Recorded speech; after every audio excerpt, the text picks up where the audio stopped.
This past week has seen the fastest acceleration towards fascism that I believe we've seen in our lifetime, certainly in my lifetime. It has been aided and abetted by the likes of Elon Musk and Kanye West. Perhaps you were busy enjoying the holiday with your family and you may not have seen everything that happened and transpired, particularly on Twitter. But Elon Musk and Kanye West have used Twitter over the weekend to amplify the voices of some of the most racist, anti-Semitic, and just out and proud Nazis that exist in this country today, a fact across the world. I don't want to spend a lot of time going over what those guys did wrong and what they are doing to pull this country towards, honestly, to undermine democracy in the United States of America. Kanye West put out a campaign video promoting Nick Fuentes, along with promoting the January Sixers, calling on Donald Trump to do something to help the January Sixers. Elon Musk amplifying and reinstating the voices of fascists and attacking the anti-fascists. An all-out hit list was circulated of 5,000 accounts that they deemed to be affiliated with Antifa, and those accounts have been targeted for mass reporting. I don't want to spend a lot of time detailing those events. I hope that you have been paying attention. If not, you should take a little time and perhaps peruse Twitter. Though Kanye West this morning has deleted all references to Nick Fuentes.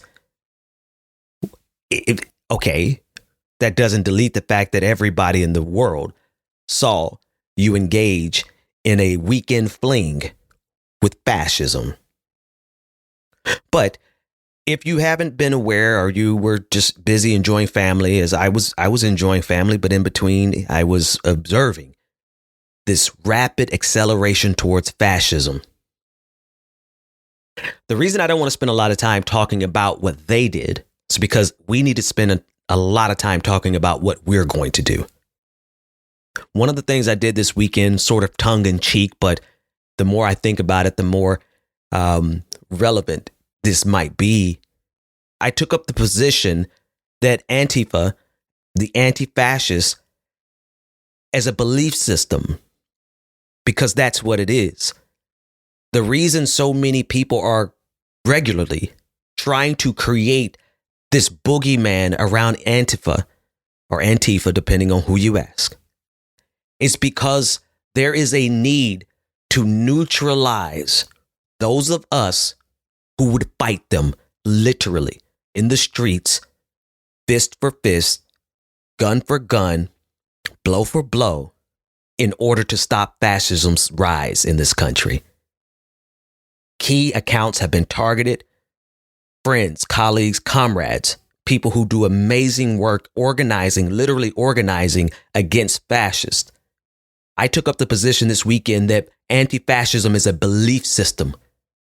And in a tongue-in-cheek way, I assigned myself to be the pastor of the Church of Antifa, because we must defend our right to fight against fascism with religious zealotry and with the protections enshrined in the Constitution, because this is a belief system.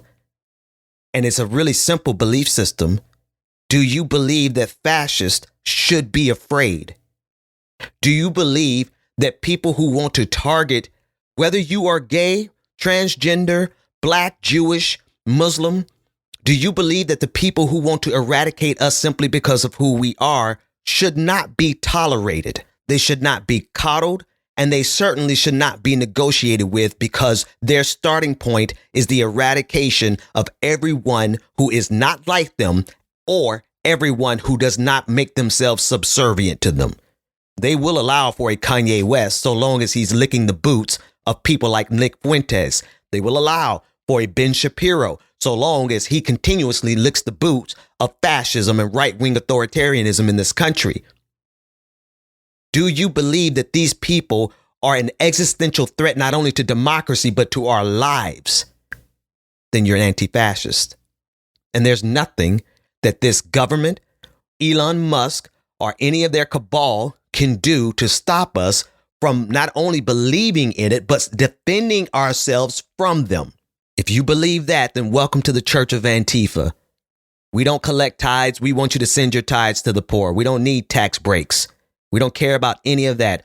All we care about is unifying people who otherwise would be separate in silos, dying separately because we don't have a coalition that transcends all of our differences in the way that the fascists now have.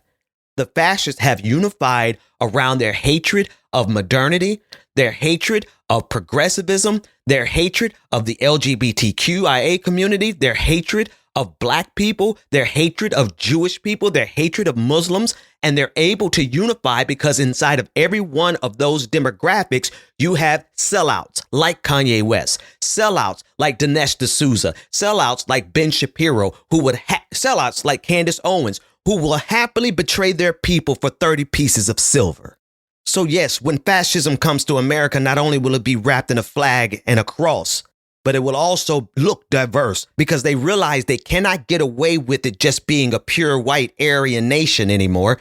They must make it look diverse. And so they have no problem throwing a few dollars behind people like Candace Owens, making her rich while she's doing the work of white supremacy. They have no problem throwing a few dollars behind Glenn Greenwald while he does the work of serving as the gay face of a movement that is literally advocating for the murder of gay people and transgender people. No, they understand the need for fascism as it is being brought to the world today to appear diverse, when in reality, what's being promoted by the likes of Elon Musk and Kanye West is nothing more than the exact same white supremacist, white male Christian patriarchal system that is desperate to cling to power by any means necessary because they understand that they simply cannot compete on a level playing field of democracy and a true meritocracy. There's nothing supreme about white supremacy. This is the same group that is now pretending to be the paragons of sexual morality, as if their real goal is to protect the children of the world, to protect the society from sexual depravity.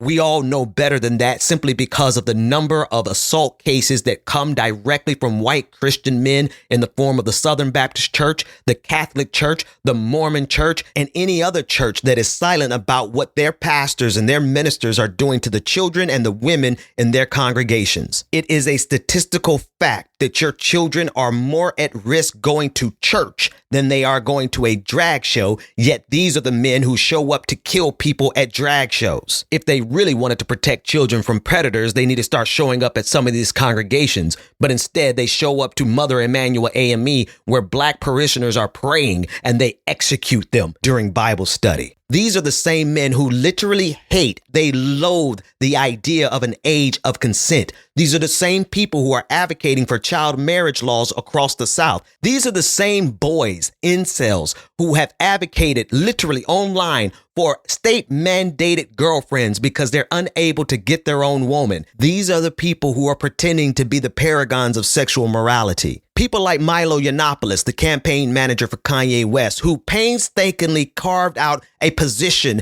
a distinction between pedophilia and ephebophilia, because for whatever reason, it was important for him to let you know that there was a difference between someone who likes boys underneath the age of 15 and someone who likes the boys who are over the age of 15, because those boys are more sexually mature. This is Kanye West's campaign manager. If you need your own reference for that, you could check out the interview that the Amazing Atheist and his team did of Milo Yiannopoulos about 5 years ago. He said it with his own words. And these are the people who are now trying to lecture the globe about the sexual impropriety of being transgender, of going to a drag show. I'm sorry, but I refuse to be lectured to by sexual deviants who couldn't get a woman on their own unless they had the money of Elon Musk. And even then, his women leave him and don't want anything to do with them. Priests and preachers and politicians so caught up in their own sexual deviancy and their own sexual crimes that God himself is going to have to come down and wipe out these groomers and these actual factual pedophiles who have the nerve to use their pulpits to advocate for the murder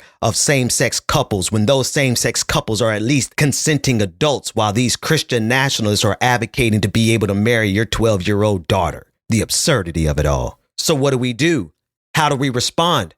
We respond by having the people of good faith around the world unite. We must unite beyond our own disagreements. We must accept the fact that we are not going to agree on everything politically, spiritually, or otherwise, but we can agree on this. Self-defense is a human right, and we will not stand by and watch them kill us off separately in silos, but we will unite and run these fascists out of this country. I don't care if you don't agree with same-sex marriage. Don't get same-sex married. But are you going to stand idly by while these fascists kill them?